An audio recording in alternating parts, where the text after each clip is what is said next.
Hoy vamos a preparar muy rápido, 3 minutos, ensalada riquísima con mango. Hola para todos, buenos días. Vamos a preparar muy rica ensalada de lechuga de romana, un mango, mayonesa, palillos de mar. Sal no falta, quien quiere sal, echa sal, pero yo no echo porque tiene mayonesa sal. Vamos a preparar muy rica ensalada. Mango tengo muy maduro, por eso quien tiene no muy maduro puede cortar cuadraditos. Yo tengo muy maduro, por eso yo como una pasta. Tiene. Cortamos palillo de mar, así cachitos.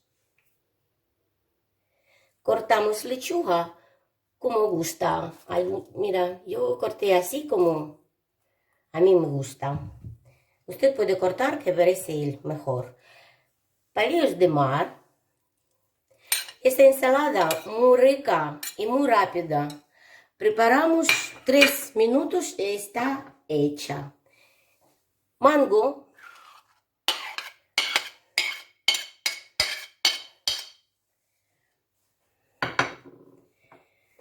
Vinagre de manzana. Ya he hecho vinagre de manzana, pero mejor para meter vinagre balsámico. Y como yo no tenía vinagre de manzana, balsámico metía vinagre normal. Y gusta también, está muy rico. Y ahora mayonesa. 2 cucharas supera. Y bien, todo eso mover. Puede un poquito sal, meter, sí, yo he hecho un poquito sal por su gusto, porque mayonesa no es mucho, por su gusto un poco sal. Y después pruebas que gusta más sal, pues metes más sal. Salada hace rapidísimo y está riquísima. Y mover bien. Ensalada está hecha rápido, 3 minutos o menos. Quien gusta mi canal, suscríbete, es gratis.